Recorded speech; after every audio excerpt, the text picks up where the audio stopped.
তবে আমরা আবারও শুনে নেই কিছু কথা দু দলের দলনেতার কাছ থেকে এবং সে কারণেই প্রথমে আমি আহ্বান করছি মাননীয় বিরোধী দলনেতাকে তার যুক্তিখণ্ডন পর্বে পুনরায় 2 মিনিট বক্তব্য উপস্থাপন করার জন্য। ধন্যবাদ মাননীয় স্পিকার, আমাকে পুনরায় সুযোগ দেওয়ার জন্য। মাননীয় স্পিকার, আজকে আমাদের বিরোধী দল থেকে আমরা বারবার যে বিষয়টি বলবার চেষ্টা করেছি সেটি হচ্ছে যে বর্তমান প্রেক্ষাপটে এমন কোন পরিবেশ সরকার তৈরি করতে পারেনি যেটা বিরোধী দল, সরকারি দল এবং জনগণ বিশ্বাস করে বর্তমান সরকার সকল দলকে নিয়ে আগামী নির্বাচনে একটি নিশ্চয়তা দিতে পারে। মাননীয় স্পিকার, কবি মতিউর রহমান বলেছিলেন, তুমি নেই এ শহরে তাই মিনারেল জলে পোকা, তুমি নেই এ শহরে তাই প্রতিশ্রুতি মানে ধোকা। আজকে এই কথার বাস্তব চিত্র পাওয়া যায় মাননীয় প্রধানমন্ত্রী যখন বললেন যে আজকে শুধু পরিকল্পনা করে আজকে সেই পরি উঠে যায়, শুধু কল্পনাই থাকে। আসলেই মাননীয় প্রধানমন্ত্রী এটাই বর্তমান সরকারের স্ট্যান্ড, যে অবস্থায় যে তারা একটি এককভাবে একদলীয় নির্বাচনের করতে চাচ্ছে, যেটা আমরা ইতিমধ্যে এই আমাদের দল থেকে বোঝাবার চেষ্টা করেছি, প্রমাণ করার চেষ্টা করেছি।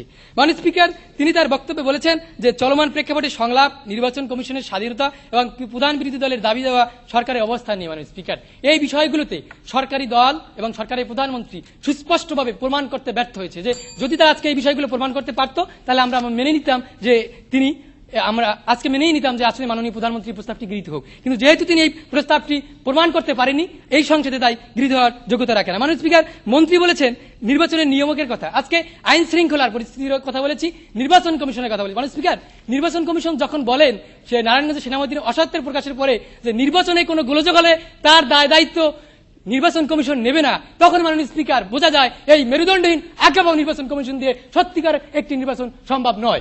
মাননীয় স্পিকার, যখন সাবেক প্রধান বিচারপতি খোদ প্রধানমন্ত্রীর সামনে বলেন যে আমাদের হাত পা বেঁধে সাঁতার কাটতে দেওয়া হয়, তখন বোঝা যায় আজকের বিচার বিভাগ সত্যি একটি কাগজে কলমে স্বাধীন বিচার বিভাগ। এই যে সময় যখন মাননীয় স্বরাষ্ট্রমন্ত্রী যখন বলেন ধাক্কা দিলে সাভারে সেই রানা প্লাজা ধস হয়ে যায়, তখন বোঝা যায় সরকারি দল সবসময় বিরোধী দলের বিরুদ্ধে সবকিছু চাপানোর চেষ্টা করে। আজকে তারা অযৌক্তিক কিছু অসত্য তথ্য দিয়েছেন যে আমরা নাকি বিরোধী দল সরকারকে হুমকি দিয়েছি। আসলে এটা দাবি দেওয়া অতি তাড়াতাড়ি মেনে নেওয়ার জন্য, জনগণের দাবি মেনে নেওয়ার জন্য এটা বলেছি।